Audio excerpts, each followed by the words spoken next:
Ini penting sekali. Ketika kita tahu kemana kita mau pergi, syarat ketiga menjadi pemimpin di dalam hidup ini adalah kita berdaya atau penuh sumber daya, atau bahasa Inggrisnya adalah resourcefulness. Maksudnya apa berdaya?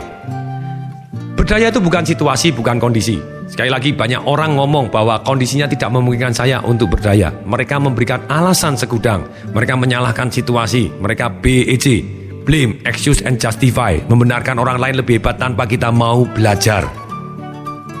Padahal di dalam kesempatan yang sama kita melihat banyak orang yang dalam kondisi sama atau bahkan lebih sulit dari mereka, ternyata mereka bisa mencapai goalnya. Apa bedanya?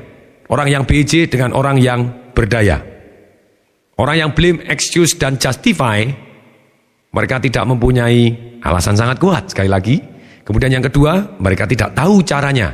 Dan kalau mereka punya alasan sangat kuat, mereka akan berdaya. Ketika kita ngomong, ada orang yang jauh lebih sukses dibanding kita. Dan kita beri contoh, lihat orang ini jauh lebih sukses. Kemudian karena orang tersebut yang kita beri contoh, orang yang berdaya tadi ternyata dia adalah orang yang BEJ, makanya dia tidak berdaya. Apa yang dia lakukan? Ketika kita beri contoh orang yang sukses. Bukannya dia mau belajar, malah dia ngomong begini, oh tenang aja.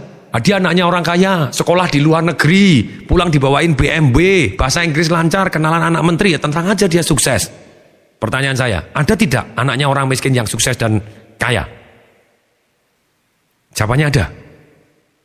Tapi karena dia terbiasa membenarkan orang lain lebih hebat tanpa dia mau belajar, dia seringkali menggunakan kata-kata, tentu saja, tidak heran, sudah semestinya, sudah layak dan sepantasnya, dia membenarkan orang lain lebih hebat, maka dia ngomong bagaimana?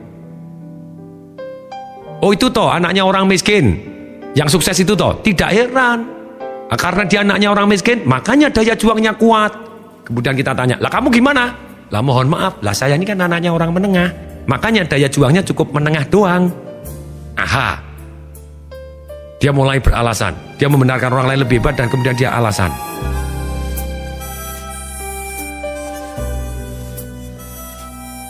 Orang yang tidak berdaya ini, yang menyedihkan ketika dia BEJ, blame, excuse, and justify, apapun yang dia katakan sebetulnya seringkali adalah kebenaran.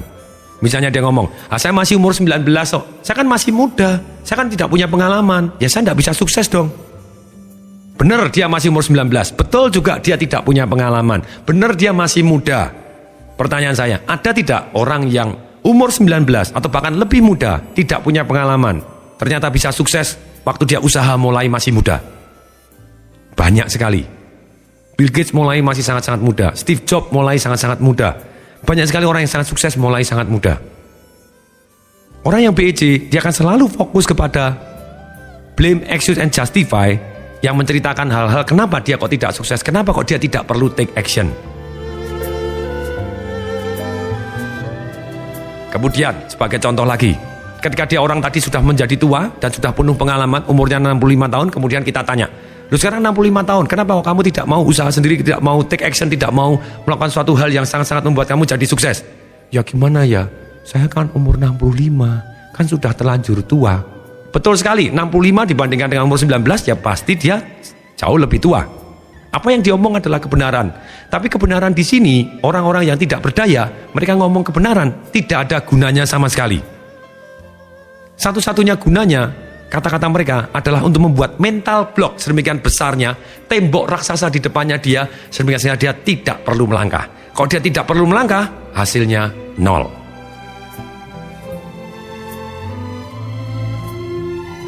Dan yang lebih parah lagi adalah orang yang blame. Ketika ditanya, apa kabar? Jawabannya, tidak bagus. Loh kenapa tidak bagus? Lah 5 tahun tidak naik gaji. Loh kenapa? Dia menyalahkan. Lah pimpinanku goblok kok. Sudahlah, kalau pimpinan kamu goblok, malah kamu bisa semangat dan akhirnya kamu lebih pintar dari pimpinan kamu bisa menggantikan pimpinan kamu. Udah bisa. Teman-teman tidak ada yang mendukung, teman-teman goblok kok. Loh kalau teman-teman goblok, pimpinan goblok, kamu pindah dong ke perusahaan yang lain. Tidak bisa, perusahaan yang lain juga semua goblok kok. Sudahlah, kalau perusahaan yang lain semua goblok, kamu buka sendiri perusahaan. Tidak bisa, situasi ekonominya lagi goblok kok. Menterinya goblok, presidennya goblok kok. Oke. Siapa yang paling goblok? Diri orang itu sendiri. Ketika orang blame, excuse, and justify, ini ada ciri khasnya. Ketika orang tidak sukses, atau belum sukses, atau menghadapi tantangan, atau menghadapi hambatan dalam mencapai impian atau hal-hal yang dia inginkan, ketika dia tidak sukses, seringkali 97% orang mereka tell story. Mereka menceritakan cerita-cerita yang apa? Yang blame, menyalahkan lingkungan, yang excuse, yang justify. Bahkan seringkali kalau dia mencari kambing hitam dan tidak mempan, dia akan cari gajah hitam. Situasi ekonominya lah, presidennya lah. Padahal kita harus bertanggung jawab terhadap diri sendiri. Dan seorang pemimpin di dalam hidupnya, dia tidak menyalahkan situasi, dia tidak menyalahkan lingkungan, karena dia tahu persis bahwa itu adalah hal-hal yang tidak bisa dia pengaruhi, karena sesuatu hal sudah terjadi. Tapi dia bisa mempengaruhi actionnya dia, semangatnya dia, keyakinannya dia, pikirannya dia, kata-katanya dia, sehingga dia bisa mencapai yang dia inginkan. Saya beri contoh orang yang tidak berdaya. Ketika kejadian di Jakarta, banjir. Kemudian satu orang adalah agen asuransi. Ketika banjir satu leher di rumahnya, listrik mati, handphone baterainya habis, padahal dia hari itu sudah ada janji untuk ketemu klien. Karena dia tidak punya alasan sangat kuat, ya dia cuek-cuek aja. Setelah banjir surut, seminggu kemudian dia baru menghubungi kliennya lagi. Dia berharap semoga kliennya masih mau dan maklum dengan seluruh alasannya dia. Agen asuransi yang lain dalam kondisi yang banjir, sama-sama dalam kondisi banjir, satu leher, handphonenya juga mati. Tapi dia mempunyai kebiasaan pemenang, yaitu kalau dia tidak bisa hadir, dia telepon. Dengan kebiasaan ini, akibatnya apa yang dilakukan? Ketika ada orang nawarin air aqua di tengah banjir, dia ngomong, "Pak, bawa handphone enggak? Atau tolong saya cariin handphone. Nanti saya akan mau pakai kartu saya sendiri, saya gantikan ke handphone Anda, saya ada janji, saya mau telepon, ini penting. Dan untuk itu, kalau Anda pinjemin saya handphone, sekali telepon, Anda saya bayar Rp50.000. Kira-kira orang yang jualan aqua tadi mau atau mau? Mau. Dan dia bisa telepon, dan dia bilang, "Mohon maaf, banjir, tidak bisa datang, begini." Nanti kemudian hari dia set waktu lagi.